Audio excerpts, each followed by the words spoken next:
Number 3. Cindi Estrada. On April 13, 1992, highway workers in Sheridan County, Wyoming, made a grisly discovery. It was the dead body of a young woman. Her body had been rolled down an embankment on Interstate 90, about 4 miles from the Montana-Wyoming border. The body wasn't visible from the interstate. The body was partially decomposed and had been there for at least 2 weeks, up to a few months. She had been sexually assaulted, strangled, and beaten. She was about 2.5 months pregnant. The police weren't sure who the woman was, and the case went cold. She became known as the I-90 Jane Doe. At some point, the evidence was tested for DNA, and a male's profile was developed. In 2012, a decade after the body was found, the police learned that the killer's DNA matched that of another murder in Wyoming. Nearly a year earlier, on March 1, 1992, the body of a young woman was found at a turnout known as Bitter Creek on Interstate 80. The body was over 300 miles from where the I-90 Jane Doe was found. It was thought she had been dead for several weeks or months. She had been sexually assaulted, beaten, and strangled. However, the cause of death was that an ice pick, or a similar tool, was inserted into her left nostril and then into the base of the skull. The woman was not identified. She became known as Bitter Creek Betty. The DNA match did not shed any light on the identity of the killer. Then in 2019, there was another twist in the case. DNA connected a third murder to the pair of homicides. It happened a year before the body of Bitter Creek Betty was found.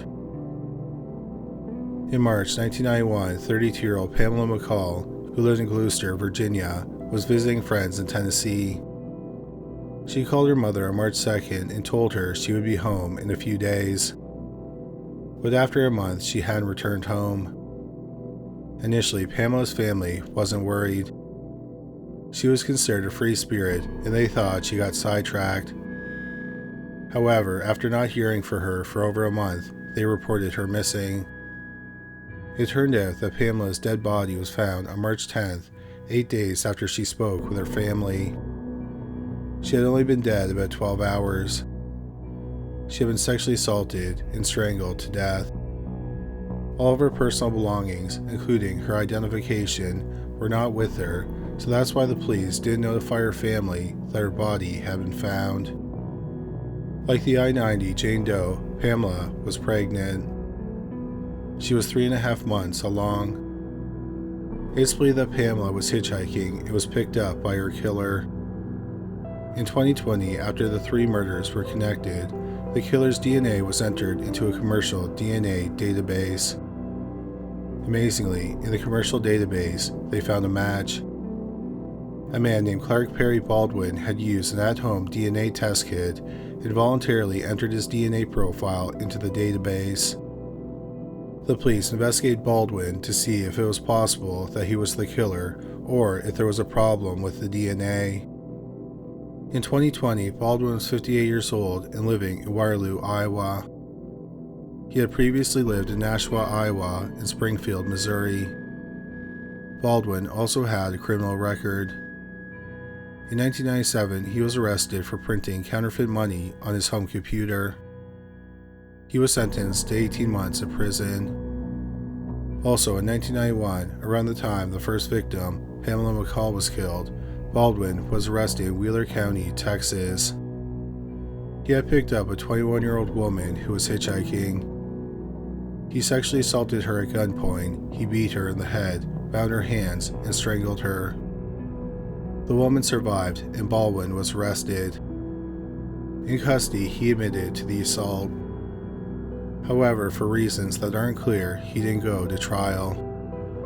The police also discovered something that explained why the victims were found hundreds of miles apart.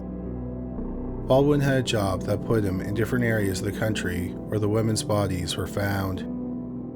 He had been a cross-country truck driver. After the police identified Baldwin as a suspect, they began to tail him. They collected items from his trash and swabbed a cart he used at Walmart. Testing confirmed his DNA was a match to the killer's DNA. In May 2020, 58-year-old Clark Baldwin was arrested at his home.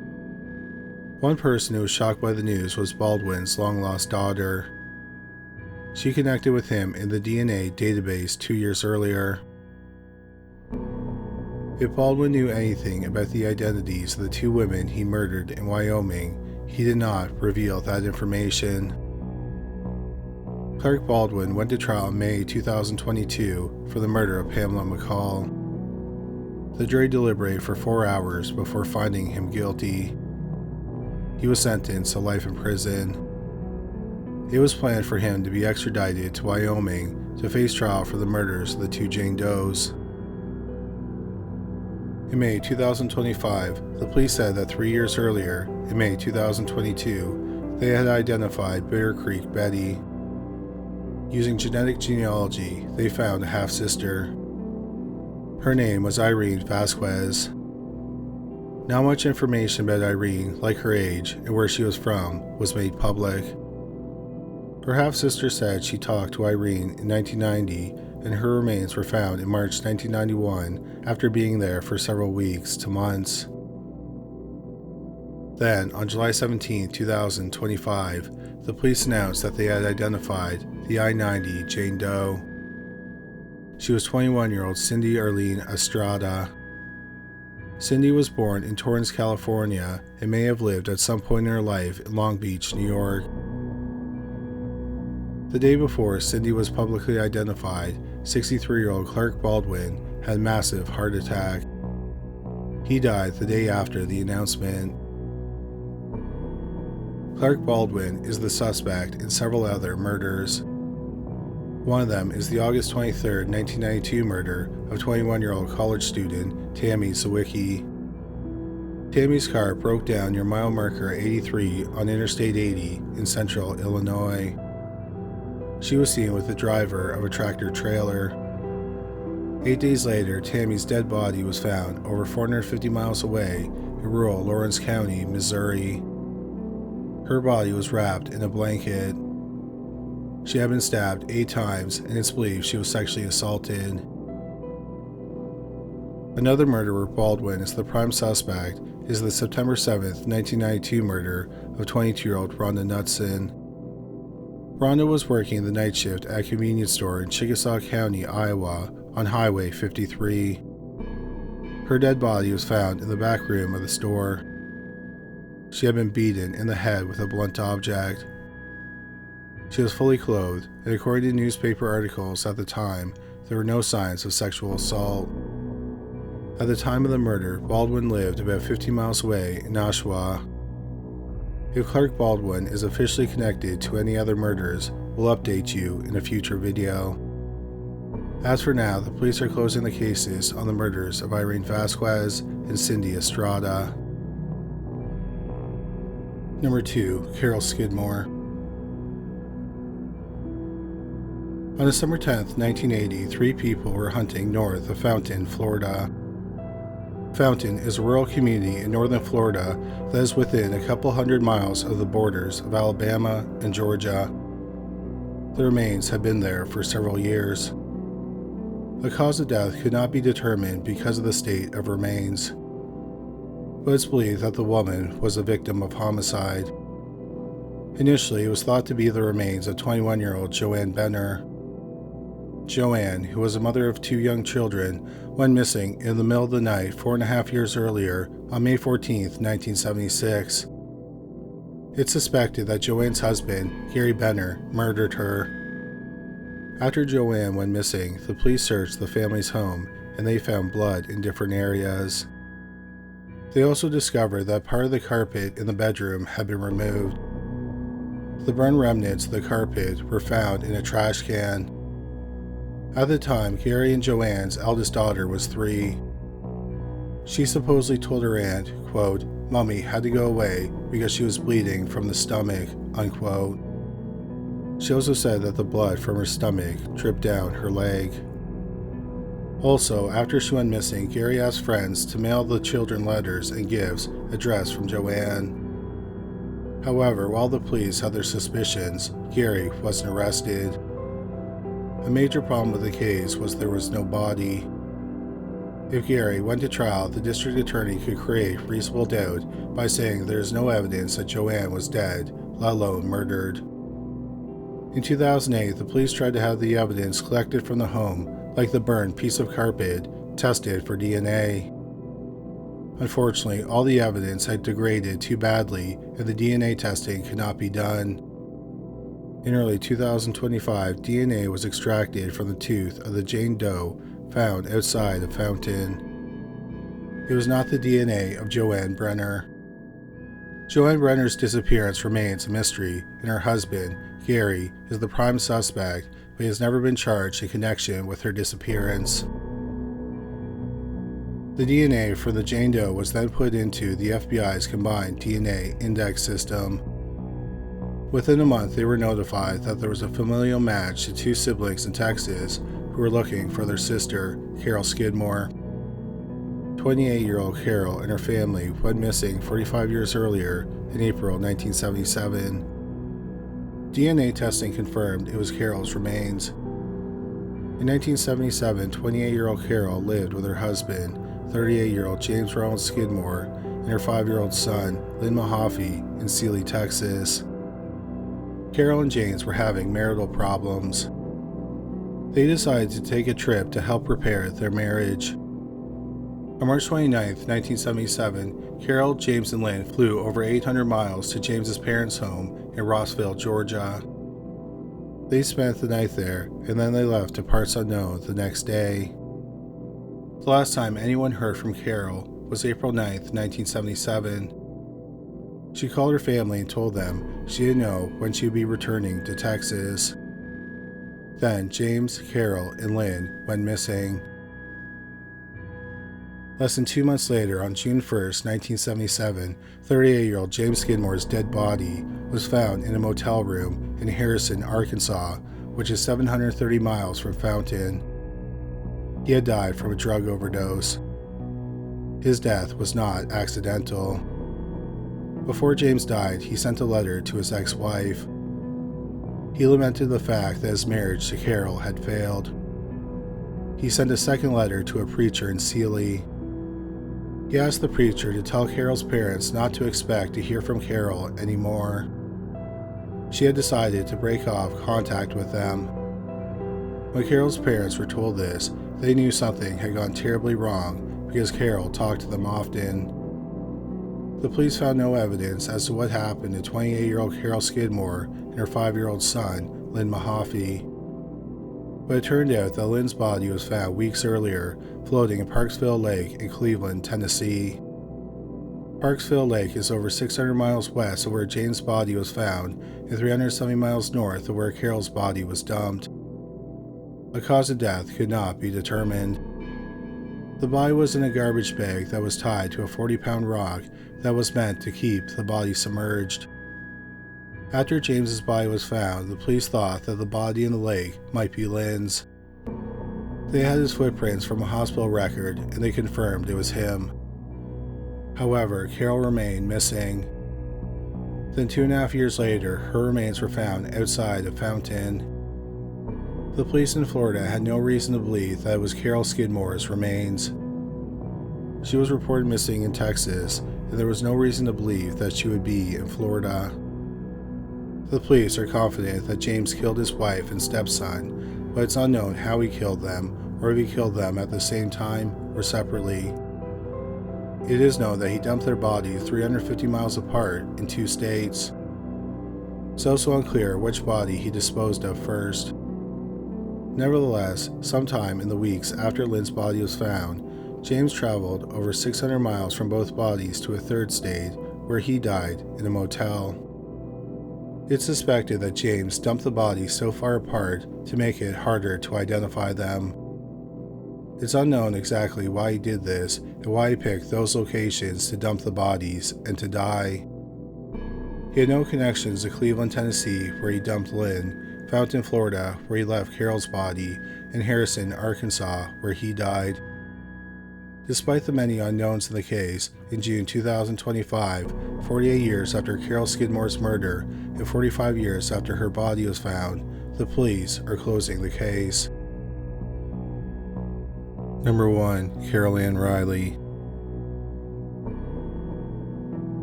On May 16, 1987, a rancher was herding some cattle near the Benelli Landing at Lake Mead in Mojave County, Nevada. He found a human skull. He looked around and discovered a shallow grave nearby. In the grave were more human bones wrapped in a blanket. It was determined to be the remains of a woman.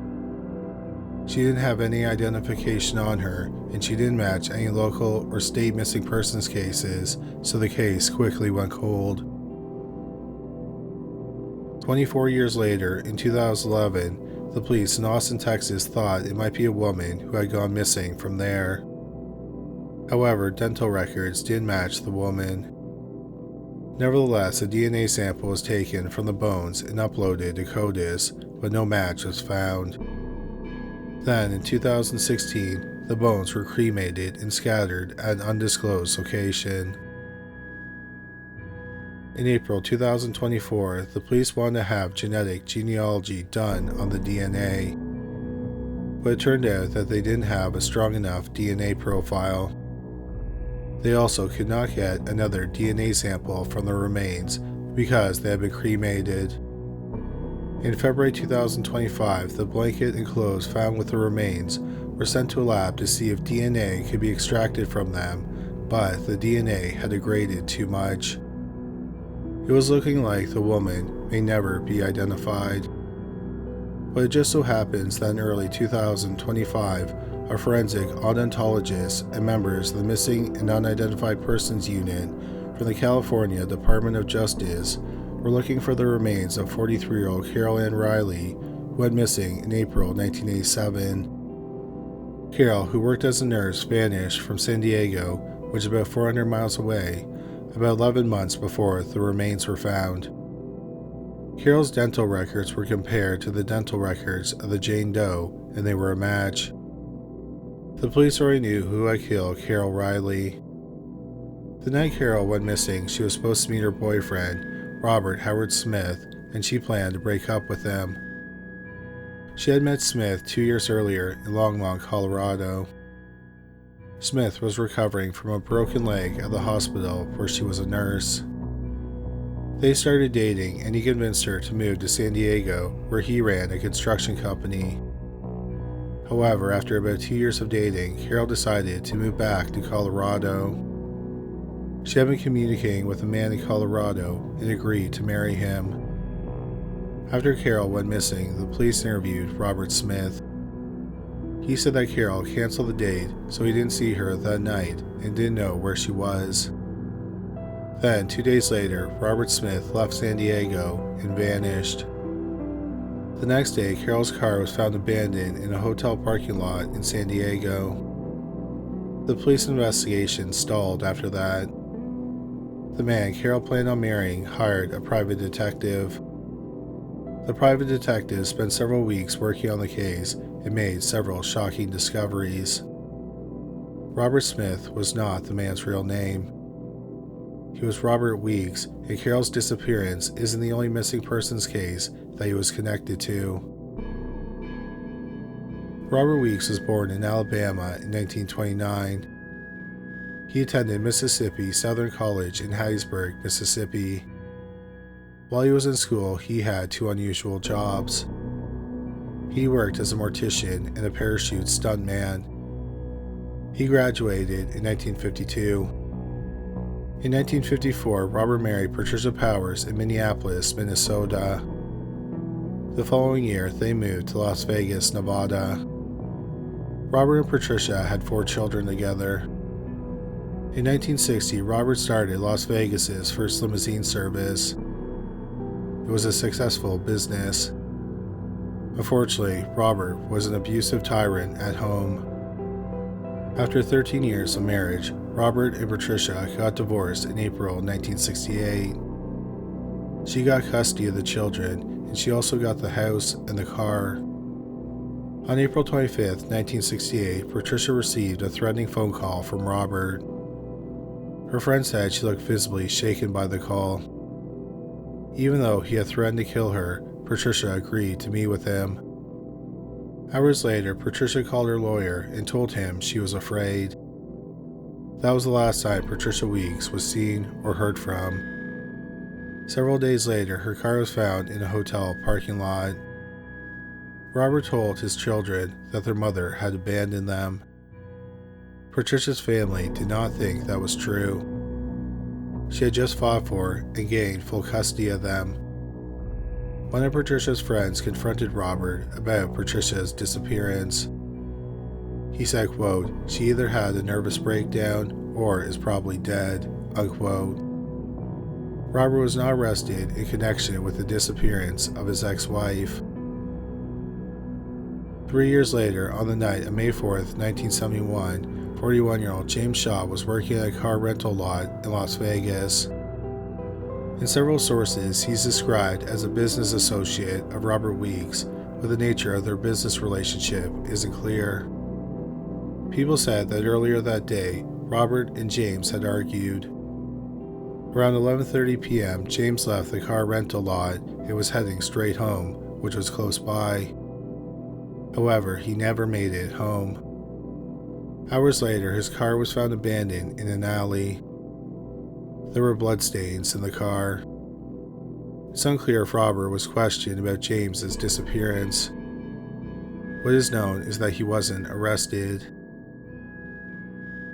In the mid-1970s, Robert started dating Cynthia Gabor, a Las Vegas realtor. They had dated for 6 years on and off.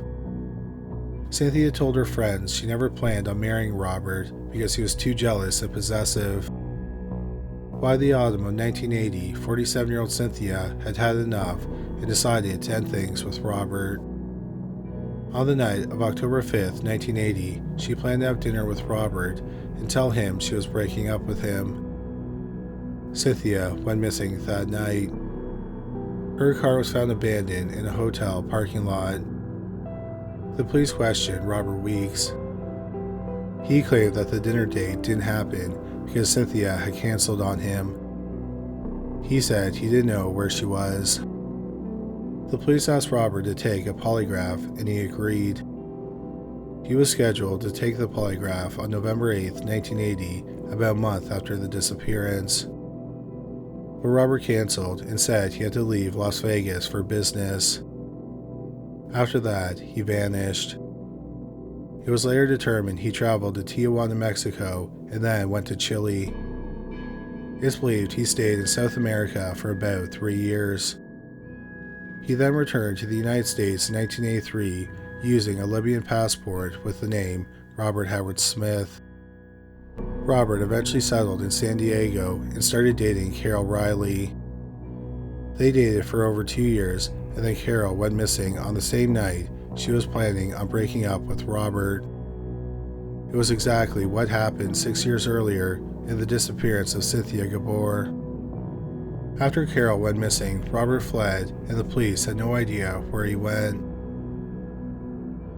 On January 20th, 1987, NBC aired a special called Unsolved Mysteries. The special received good ratings, so it was followed up with another special that aired on May 25th, 1987, with host Carl Malden. The second special featured Robert Weeks, who had been missing for about a year, and asked people with information about his whereabouts to call their local television station that was broadcasting the show. Several people called the station in Tucson, Arizona. They said that Weeks looked a lot like a man named Charles F. Stolzenberg, who ran an ashtray manufacturing company called Snuff It. One of the callers was Stolzenberg's girlfriend. The next day, a detective went to Snuff It and found the man calling himself Charles Stolzenberg. The detective said, "Hi, Robert," and the man responded as if it were his name. The man was arrested without incident, and he was positively identified as Robert Weeks. Robert said that he saw the Unsolved Mysteries special, but he did not think that any of his friends watched it. Robert Weeks' arrest was the first mystery solved thanks to Unsolved Mysteries. There was one other Unsolved Mystery special, and then it became a series in 1988. Although Robert was the suspect in 4 disappearances, he was only charged with 2 murders: the 1968 murder of his wife, Patricia, and the 1980 murder of his girlfriend, Cynthia. Robert Weeks went to trial in April 1988 for the 2 murders. Although Robert had not been convicted of, or let alone charged with, Carol Riley's murder, the prosecution was allowed to talk about her disappearance. However, there was no mention of James Shaw's disappearance. The 3 murders showed a pattern to Robert's crimes. 3 women in long-term relationships with Robert vanished on the same night they planned to meet with him. 2 of the women, Cynthia and Carol, were meeting with Robert to end the relationship. In each case, Robert told the police that they had canceled the meeting and he never saw them. Then, all their cars were found in a hotel parking lot. When Robert thought he was becoming a suspect in the murders of Cynthia and Carol, he fled the state and popped up with a new identity. Several people testified that Robert was incredibly possessive and abusive to his wife, Patricia. 2 daughters he had with Patricia testified about how violent Robert was with her mother. A doctor also testified that he treated Patricia several times for injuries he thought were from abuse. There was also testimony regarding an incident in 1966. Robert found Patricia sitting on a piano bench with a male neighbor. Robert became enraged and beat the man into a coma. His wife said he was unrecognizable. The neighbor was in a coma for 3 days but survived the assault. The police also found a diary that Robert kept around the time Cynthia went missing. Before Cynthia went missing, she was also seeing another man named Art. In his diary, Robert wrote, quote, "Cynthia and Art dead for sure," unquote, and, quote, "Cynthia and Art dead, damn you," unquote. He also wrote, quote, "Cynthia, you are a dead bitch. You have humiliated me beyond belief. I will even the score. A dumb bitch like you deserves what you get," unquote. The biggest problem for the prosecution was that there were no bodies. Also, there was no physical evidence like a murder weapon. The prosecution couldn't even explain how they were murdered. The case was entirely circumstantial. The defense argued that the women chose to disappear. The prosecution pointed out that the odds the 3 women who were connected to Robert cutting off all communication with everyone in their lives and not touching their bank accounts or using their credit cards after they went missing is incredibly low. The trial lasted 3 weeks. The jury deliberated for 8 hours. They found Robert Weeks guilty of murder. The jury thought there were just too many coincidences. Robert was given 2 sentences of life without parole. It was the first no-body convictions in Nevada history. Robert was never tried for the murders of James Shaw or Carol Riley. Robert Weeks never revealed how he killed his 4 victims or what he did with their bodies. He died in prison in September 1996 at age 68. Carol's remains were found nearly 400 miles away from her home in a different state, 9 days before Unsolved Mysteries aired the segment about Robert Weeks, which led to his arrest the next day. However, it wasn't until July 2025, 39 years after Carol Riley went missing, that she was identified.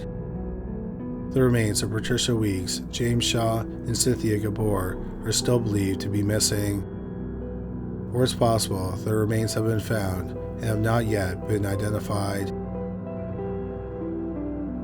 Thank you so much for watching today's video. If you enjoyed it, we'd really appreciate it if you subscribed. Also, don't forget to watch our shorts on YouTube, Instagram, and TikTok. Once again, thank you for watching.